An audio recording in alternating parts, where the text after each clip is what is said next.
దీనిలో ఏ ముక్కలు వేసుకున్నా కూడా మెత్తగా బాగా డ్రైగా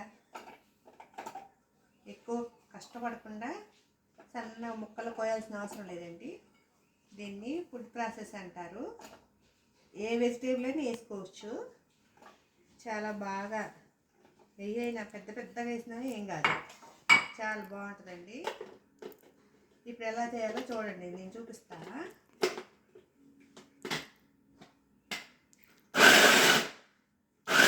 ఇలా అవుతుంది.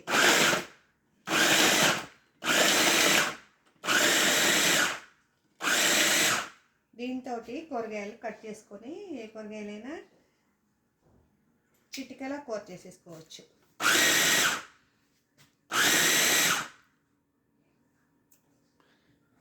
చూడండి ఎలా అయిందో పౌడర్గా. చూడండి, ఇంకా కావాలనుకుంటే ఇంకా మెత్తగా కూడా చేసుకోవచ్చు.